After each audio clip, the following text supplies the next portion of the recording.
Lavrov et toutes les parties doivent soutenir l'Ebrahimi dans sa recherche d'une solution sans mettre des conditions préalables.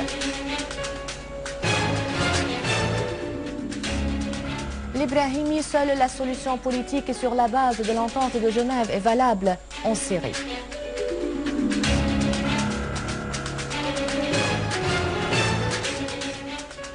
En Arabie Saoudite, importante manifestation al-Qatif contre la répression du régime.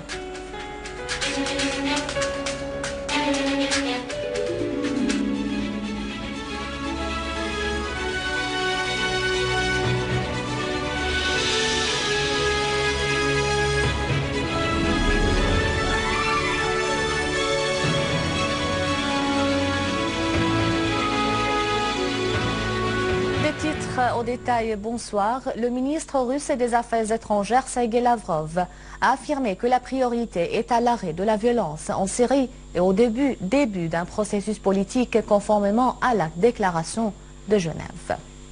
Dans une conférence de presse tenue conjointement avec l'émissaire de l'ONU pour la Syrie, Lakhdar al-Ibrahimi, Lavrov a appelé toutes les parties à soutenir la mission de ce dernier, ajoutant qu'il y a encore une chance pour parvenir à un règlement de la crise. Il a fait noter que l'action de la coalition syrienne opposante est basée sur le refus du dialogue et la chute du régime et que cette opposition ne peut pas influencer la situation sur le terrain, précisant que c'est pourquoi la Russie lui avait lancé des appels pour œuvrer conformément à la déclaration de Genève. Lavrov a souligné à cet effet qu'il a été surpris des déclarations de la coalition à ce sujet, précisant que le refus de l'opposition syrienne du dialogue est inutile et aboutira à une impasse et à davantage de victimes. Il l'a appelé à cet effet à écarter sa demande sur le départ du régime avant le début du dialogue, à reconsidérer son attitude et à revenir au dialogue pour l'avenir de la Syrie. Lavrov a affirmé à cet effet que la Russie ne soutient aucune partie et que ce que lui intéresse est le sort du peuple syrien. Il a évoqué les actes terroristes qui augmentent dans ce pays, dont ce que fait Al-Qaïda. Pour sa part, al-Ibrahimi a affirmé que la solution politique pour résoudre la crise en Syrie, conformément à la déclaration de Genève, appelant à aider les Syriens pour régler la crise et arrêter la violence. Il a invité la communauté internationale pour régler la situation en Syrie, ajoutant que changer l'autorité n'aboutira pas à l'amélioration de la situation dans le pays. De son côté, le vice-ministre russe des Affaires étrangères, Mikhail Bogdanov, a affirmé que toutes les discussions menées par la Russie sur la crise en Syrie sont basées sur l'entente de Genève, soulignant que ce sont les Syriens qui décideront de l'avenir de leur pays. Dans un entretien à la chaîne Russie aujourd'hui, Bogdanov a démenti tout plan américano-russe transmis par l'émissaire de l'ONU pour la Syrie, Lakhdar al-Ibrahimi, ajoutant que al-Ibrahimi joue son rôle via la diplomatie.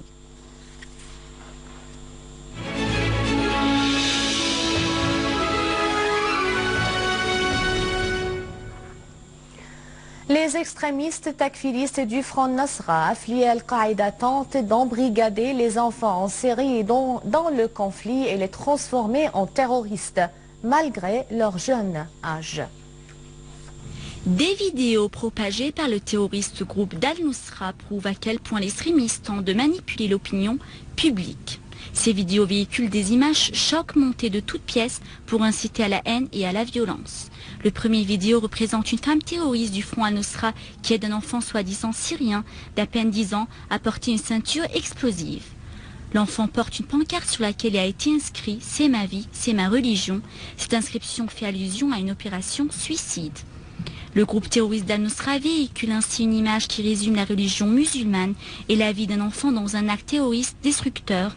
Avec cette vidéo est diffusée une soi-disant fatwa appelant les enfants à porter des armes et à s'enrôler dans les opérations du djihad. Or, le djihad est limité aux hommes jeunes et valides et il est interdit aux enfants. Les terroristes veulent manipuler les jeunes et les enfants pour les éloigner de leurs études et leurs familles. D'autre part, les médias impliqués dans le complot contre la Syrie utilisent des images atroces sur leur écran pour monter l'opinion publique contre le régime syrien. Récemment, la chaîne Al-Arabiya a diffusé une scène terrifiante d'une mère qui embrasse le corps de son enfant ensanglanté. Le commentaire précise que cette scène a eu lieu à Daraa au cours de la crise syrienne en 2012, mais ceux qui effectuent quelques recherches trouvent facilement que ces images remontent à 2009 en Irak et ont été publiées par la résistance irakienne contre l'occupation américaine pour dévoiler l'atrocité de ces crimes. À Deir ez-Zor, une unité de l'armée arabe syrienne poursuit la traque des groupes terroristes dans les quartiers de la ville et de sa banlieue.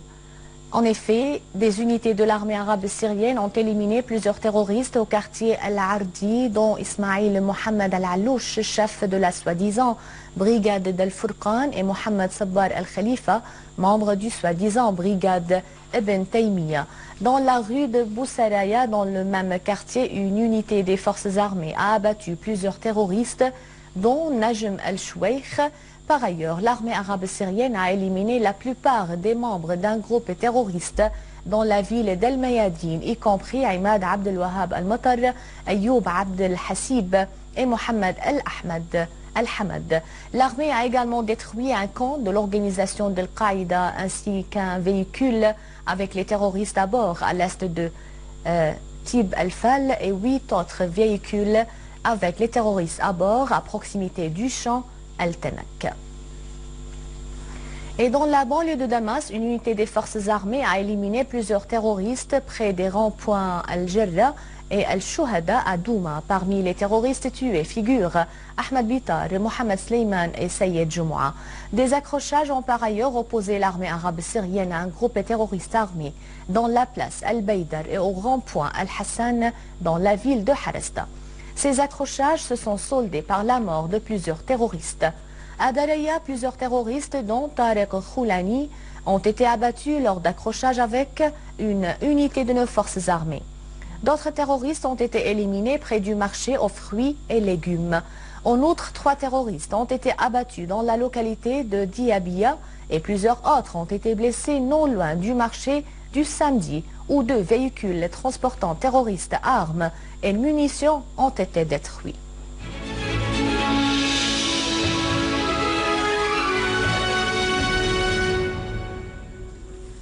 Le chercheur algérien Yahya Abou Zakaria a affirmé dans un entretien avec la télévision syrienne que le monde arabe fait l'objet d'un immense complot au service du projet américano-sioniste pour démanteler le monde arabe, y compris la Syrie. Abou Zakaria a précisé que si les services de sécurité américano-sionistes trament les plans, ce sont certains pays riches du Golfe qui financent le terrorisme en Syrie. Il a ajouté que ceux qui se sont récemment réunis à Bahreïn dans le Conseil de coopération américano-saoudien sont invalides dans leur grande majorité et ne sont plus que des fantômes qui demandent aux autorités syriennes de délaisser le pouvoir. Abou Zakaria a lancé un appel aux Syriens pour qu'ils restent vigilants et optimistes sans se laisser prendre par la propagande qui tente de les convaincre de leurs échecs, ajoutant que les psychologues de la CIA n'essayent de dénigrer le potentiel des peuples arabes à créer un État civilisé et moderne. Le chercheur algérien a ajouté que certains hommes religieux musulmans tel Al-Qaradawi soutient le président égyptien Morsi, bien que le peuple égyptien se soulève contre lui, mais en même temps appelle à l'ingérence étrangère en Syrie contre le régime syrien. Ces cheikhs donnent des fatwas sur mesure pour tuer toute tentative de développement et de toute liberté de penser au Proche-Orient, dans l'intérêt, et tout cela dans l'intérêt de l'entité sioniste.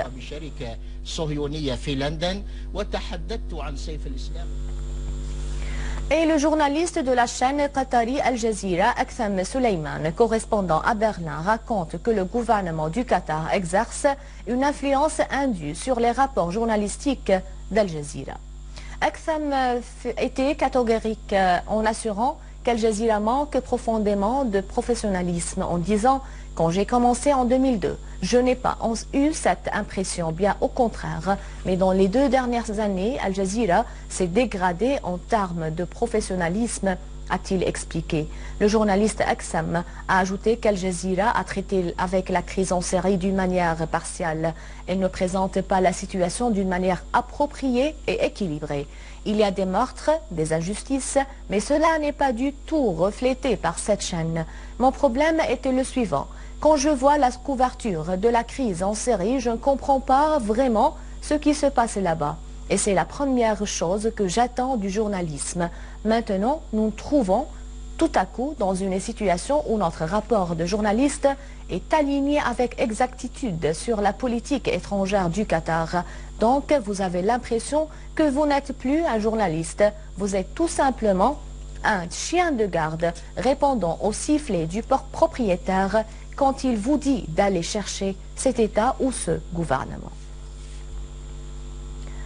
La région d'El Qatif est située dans l'est de l'Arabie Saoudite, a été le théâtre d'une manifestation imposante hier soir à laquelle ont participé des centaines d'hommes, de femmes et d'enfants qui protestaient contre la mort d'une personne par les tirs des forces de Al-Saoud avant-hier dans l'un des marchés de la ville.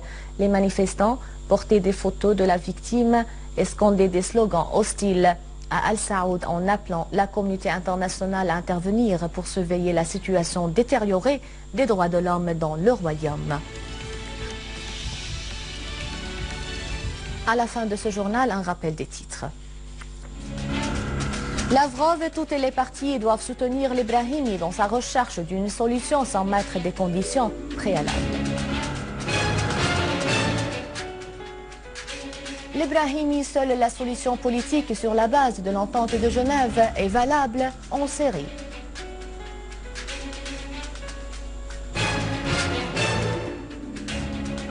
En Arabie Saoudite, importante manifestation à Al Qatif contre la répression du régime.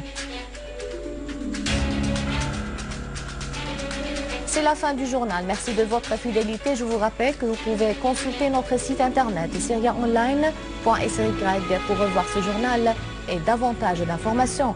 Bon après-midi.